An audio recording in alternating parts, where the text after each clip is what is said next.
I would say that I have a fairly typical profile in terms of just assuming that the LGBT issue was about sexual ethics mainly or exclusively, and that the evangelical position was clear and kind of a rejectionist posture, and not really thinking very hard about it until I had opportunity for dialogue. I mean, I managed to go through the first 14 years of my career without ever really having a single dialogue with an LGBT person that I knew about. I now know that there were some people I just didn't know they were closeted.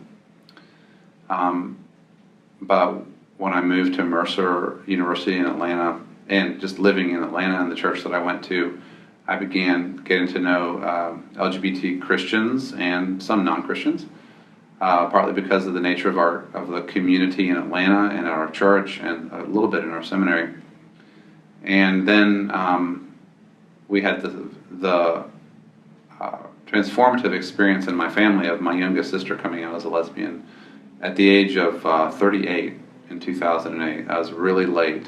Hearing about her journey, I love her so deeply, and hearing about her pain and her suffering really had a big impact. And our family dialoguing about what it all meant and how much better Katie was doing since she was able to be honest with us and with herself.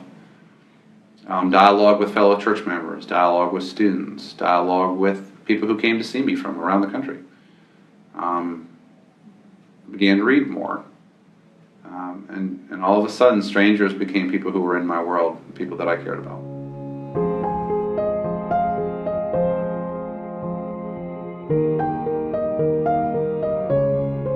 It is possible to be in intimate, close relationships with other people and disagree, but it's hard. It requires a covenant commitment to a relationship, like a friendship or a marriage or a church, in which you say, my relationship with you is not contingent upon us agreeing. I have been increasingly drawn to the Romans 14, Romans 15 passages related to Paul basically telling the Roman Christians, do not make your community with each other contingent upon whether you agree on the issues that you're arguing about. In that case, calendar issues and what people ate. The issues that actually were not peripheral for them, and that really spoke probably especially to the Gentile Jewish boundary line. It is easier for human beings to break fellowship when they disagree. It's painful, but it's easier, because then you don't have to be challenged by the daily presence or weekly presence of people with whom you disagree fundamentally and who disagree with you fundamentally.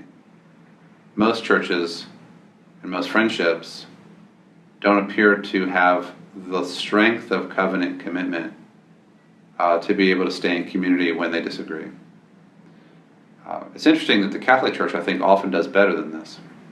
You don't leave a parish and go to a different parish. So it's almost like the Catholic model has a little more of a heritage of big tent, we disagree, but we're going to go to Mass together. Protestants tend to splinter. I disagree with you about this issue. Whatever the issue of the moment is it women's roles? Is it speaking in tongues? Is it the color of the carpet?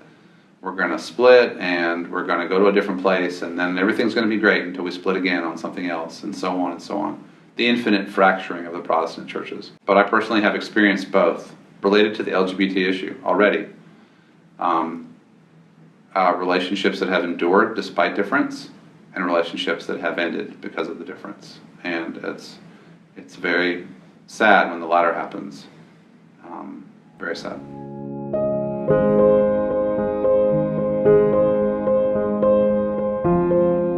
I see level ground as unmoving on a couple of key principles. For example, the idea that the Christian community does not require agreement for people to be in community with each other. But also the idea that thinking a certain way about sexual orientation is going to somehow be like a prerequisite for being in the conversation. I mean, so in other words, diversity is handled in the conversation. But still, there's another thing too, and that is that LGBT people are in the conversation, and they're not going to be dismissed. They're not going to be set aside as somehow irrelevant. They're in the conversation. And, like with the film festival that I was a part of, it's a pretty unflinching engagement with the expressions of culture that are wrestling with this issue.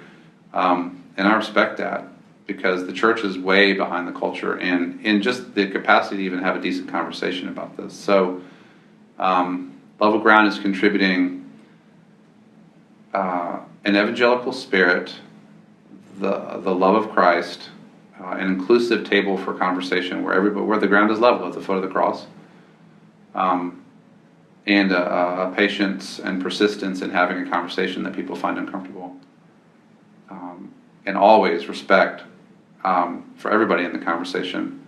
I mean, it's even transformative in itself when LGBT people are not allowed to just kind of dismissed or stigmatized. They're in the conversation as equals, and that's pivotal. And I think more change happens from that perhaps than anything else.